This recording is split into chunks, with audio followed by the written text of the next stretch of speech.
I am officially 10 weeks now. Nausea hit bad the last week. Oh, I don't feel good. And some of it's due to pregnancy and some of it's due to the fact that I've gotten sick. And I don't know where the line is. I'm snotty and I have the worst headache. I feel sunburnt across my face and I even like looked red in the shower, but I haven't been in the sun. I'm a little miserable, and yeah, I don't know what's to do with sickness, what's to do with pregnancy, and then what's to do with stress. Because Luke has been, when Luke gets sick, for weeks afterwards, like I always know when he's getting sick because like right before he actually feels sick, he starts moaning in his sleep. And it's so frustrating and I hate it and I cannot sleep through it. So yeah, he's been doing that, but then the last 2 nights been really bad.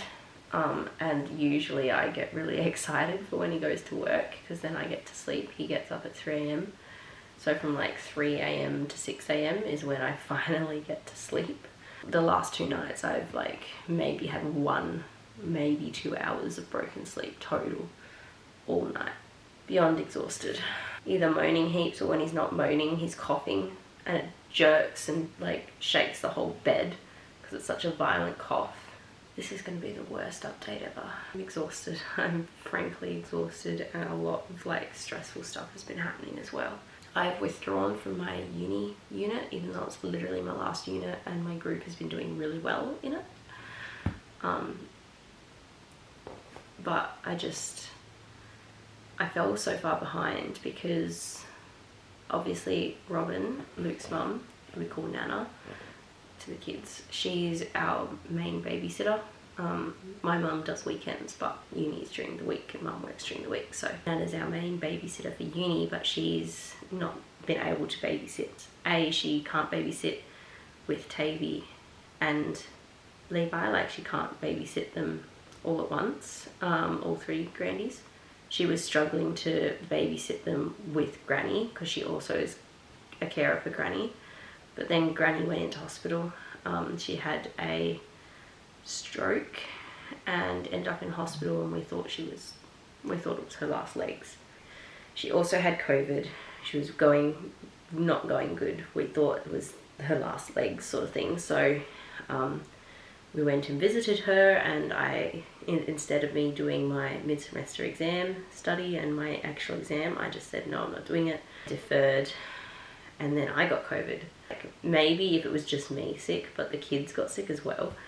So like when I'm trying to look after the kids and they're sick and I'm sick, it's just, you can't do anything else. Like I can't focus on other things. So I deferred my deferral. The pregnancy nausea kicked in, and also Robin, Nana, Luke's mum, ended up in hospital, getting taken to hospital with a suspected heart attack. In the end, they discharged her with just a chest infection, but while she was in there for the suspected heart attack, the doctor said it wasn't a clot in her heart, it was a clot in her lungs. And so she was expecting them to treat that, and then they started treating her like cough that she had, her chest infection that she had on the side, and she was just getting frustrated. She was like, I just want to treat the reason I came in, not this other stuff. Like I want to be treated for the reason I had to come to hospital. And in the end, she was like, I just want to go.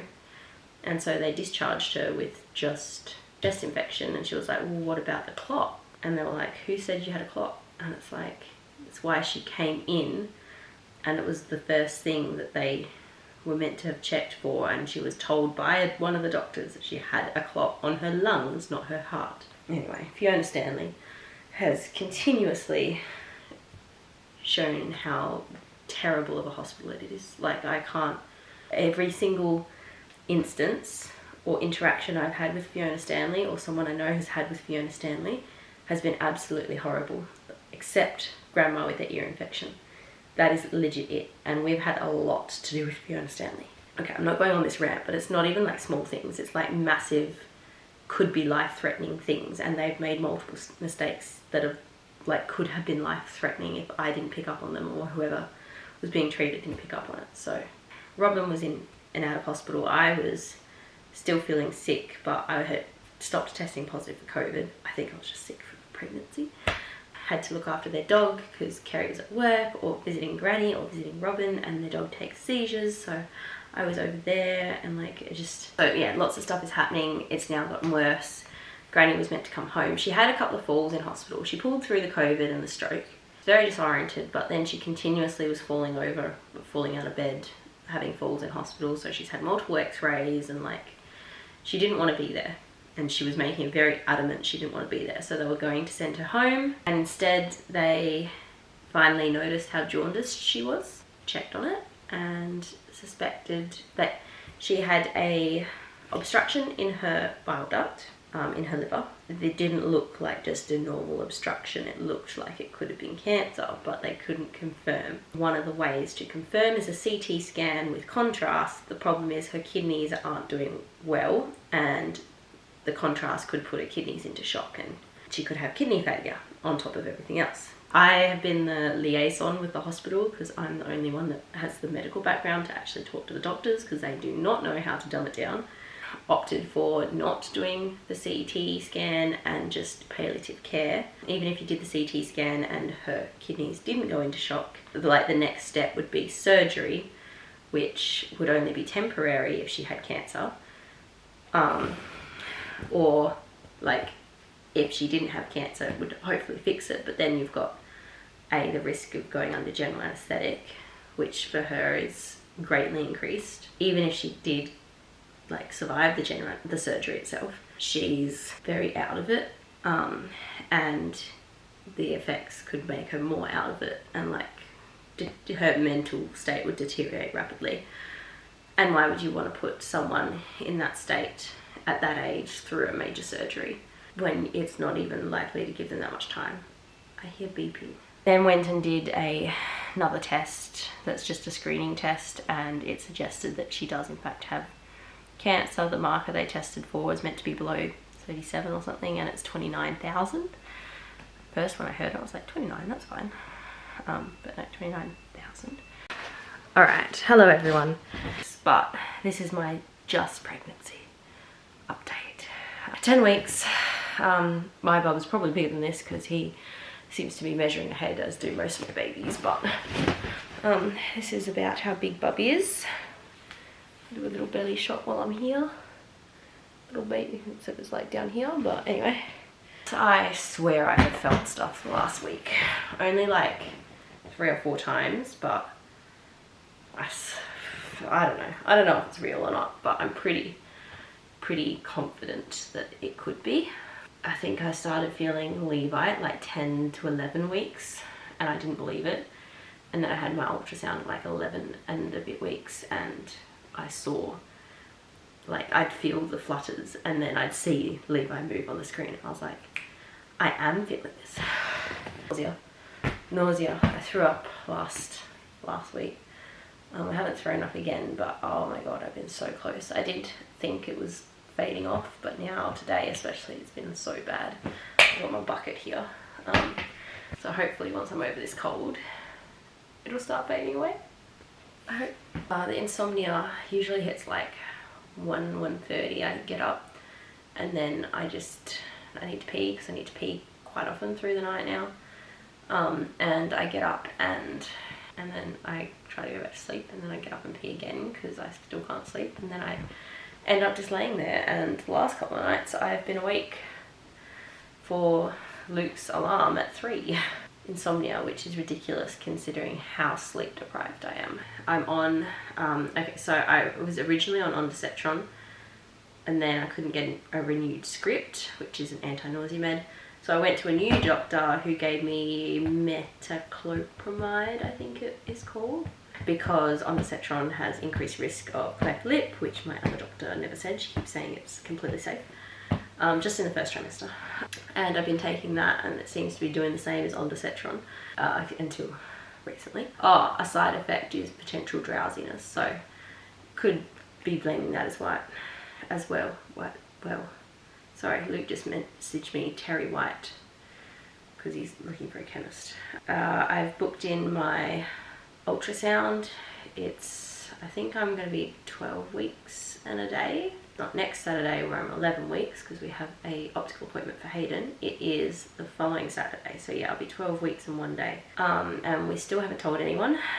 My boss knows now, fellow staff members, because I asked her if she could work longer so I could not go into work because I was throwing up, and she was like, I can't. And then I showed up and I had to say like, I'm not contagious and this is why, sort of thing. So yeah, my boss knows, she knows, Luke's boss knows, Luke's friend knows, the best man at our wedding. Rashin knows, who is one of Luke's oldest friends, and I've stolen her as a friend now too. And Cody knows, who is a friend of mine. So yeah, that's it. Just that little, that's them. We're going to hopefully announce of my birthday party. I'm turning 26. 26 has always been my lucky number, my favourite number. Obviously I was born on the 26th of November, so I like number 26. I'm going to make it a big thing, and I have a big plan for like a riddle and stuff, and I'm hoping it turns out. I just need to figure out how the hell I'm going to actually, like, I'm going to actually have to program some software to do this, which is interesting and another thing on my plate. Yeah, insomnia, bloating, nausea. My boobs have grown this week. I have especially noticed it. They're not super sore or anything. Your baby's size. Okay, baby is currently the size of a strawberry. Strawberry? I say strawberry and Luke gets really annoyed with it. So a strawberry or a chocolate truffle. That's cool, considering I work with those. Or a butterfly, which could literally be like this big or like this big, so that's interesting. But yeah, no idea what my weight is either. Yeah, I had a dream that it was twins. We have seen bub. We have a 7-week ultrasound and there was just one bub in one sack. But then I had a dream that it was twins, and then I opened my app and the top, like my pregnancy app, and the top blog was when twins are diagnosed or something like that. Oh, that's creepy. So stupid me went and googled. Like, it's rare. It's very rare. Like, the chance of twins is rare, and then the chance of one being missed is rare. But there's still a lot of stories of like people having multiple ultrasounds and then finding out at the 12 or 20 week or even later that there's twins. And like, some of these stories are recent, so it's also not like old ultrasound machines. Oh, also my uterus feels very high, which is also a sign of twins. So I'm gonna wrap it up. I think I showed you guys my belly. Belly shot, suck it in.